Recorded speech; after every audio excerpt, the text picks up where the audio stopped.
Stangibelisco here.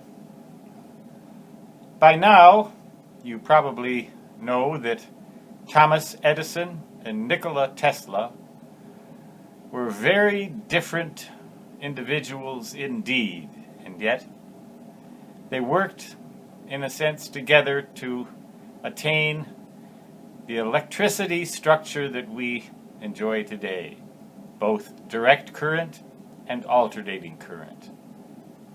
In the early years of electricity and power distribution, Thomas Edison favored direct current, while Nikola Tesla favored alternating current. Imagine what would have happened to what our electrical infrastructure would be like if Edison had prevailed and direct current were used for power transmission instead of alternating current. For one thing, you can't change one direct current voltage to another direct current voltage easily. In order to do it, you have to convert the DC to AC somehow, use a transformer of some kind, and then convert back to DC at a different voltage, usually at a higher voltage. Whereas with alternating current, it's easy to change the voltage. All you need to do is install a transformer. You may also understand that for long distance transmission of electrical energy, the higher the voltage gets, the more efficient the system gets, because the so-called I squared R losses go down as the resistance of the system decreases. The higher voltages work better because the I squared losses are much lower.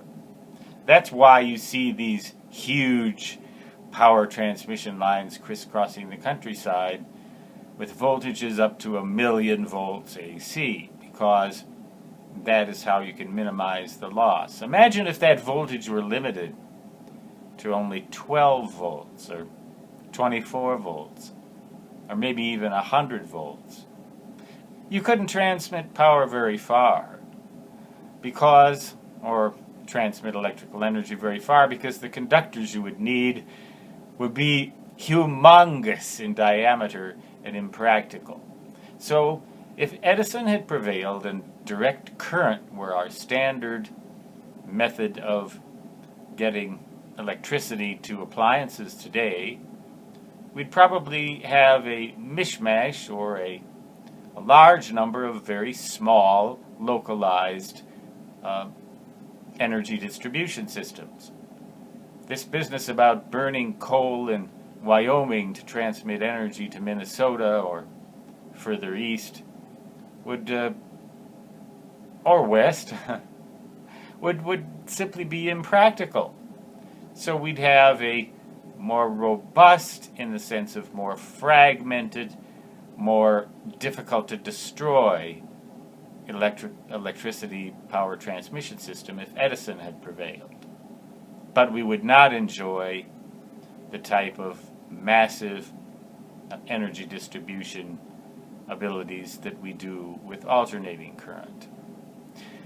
You often hear about the electromagnetic pulse and the coronal mass ejections and the possible widespread power outages that could occur on Earth should the sun have a fit.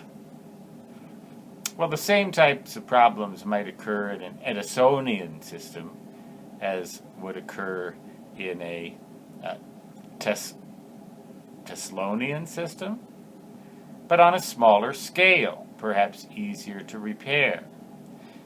I'm just speculating here, but I'm wondering what would the world be like today if Thomas Edison had prevailed in the war of the currents.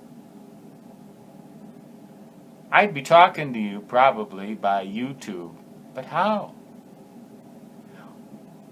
My power would come from the same little battery inside of this iPad. But how would you charge that battery? From what source? Thoughts are open and comments are open too. I know I'm a little flaky in the head, but hey, it's Sunday. It could be Monday, Tuesday, Wednesday, Thursday, Friday, or Saturday, in which case I would also be flaky in the head. But it would be a different world, wouldn't it, if Edison had prevailed? Maybe it would work better. Maybe it would be more fault tolerant.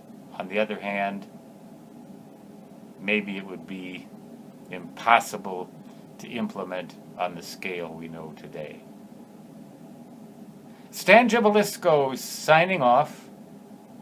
Of course, Westinghouse and Tesla prevailed in that department, and Thomas Edison was left to use his genius for other things.